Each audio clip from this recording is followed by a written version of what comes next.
মধ্যরাতে নিস্তব্ধ রাস্তায় হাতে বোতল, চোখ লাল, পুরো দস্তুর মাদলামি করছেন একজন।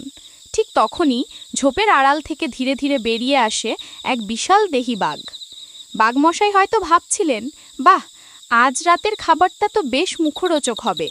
কিন্তু আমাদের মাতাল নায়ক তো আর সাধারণ মাতাল নন। বাঘ দেখে ভয়ে সিটিয়ে যাওয়া তো দূরের কথা, তিনি কিনা অত্যন্ত আত্মবিশ্বাসের সাথে মদের ঘ্রাণযুক্ত হাতটি বাঘের নাকের কাছে ধরলেন। আর মদের ঘ্রাণ পেয়ে বাঘটি উপরে লাফিয়ে উঠে ভদ্র ছেলের মতো শান্ত হয়ে যায়। এরপরই ঘটে একটি মজার অদ্ভুত ঘটনা। মাতাল লোকটি তখন বাঘের পিঠে চড়ে বসে। দেখুন তো কি কাণ্ড! যেখানে দিনের বেলায় বাঘ দেখলে মানুষ বুক চাপড়ে দৌড়ায়, সেখানে এই রাতের বেলায় এক মাতাল বাঘের পিঠে সওয়ার হয়ে গেলেন। ভিডিওটি দ্রুত গতিতে সোশ্যাল মিডিয়ায় ছড়িয়ে পড়েছে। ফেসবুকে লাভলি সন্দীপা নামের একটি অ্যাকাউন্ট থেকে প্রকাশিত এই ভিডিওটি ৩০ লক্ষেরও বেশি মানুষ দেখে ফেলেছেন।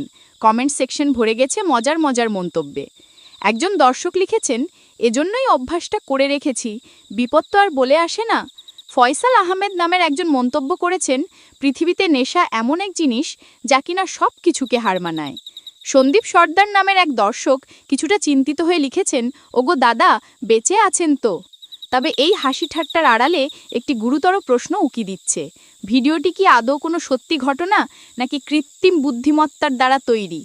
বর্তমানে এআই প্রযুক্তি এতটাই উন্নত হয়েছে যে কোনটি সত্যি আর কোনটি মিথ্যা তা সাধারণ মানুষের পক্ষে যাচাই করা রীতিমতো কঠিন হয়ে দাঁড়িয়েছে। চোখের সামনে যা দেখছি তা কি আসলেই বাস্তব, নাকি প্রযুক্তির মায়াজাল?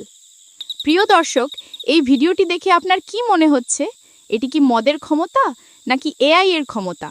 আপনার মূল্যবান মতামত কমেন্টে জানাতে ভুলবেন না।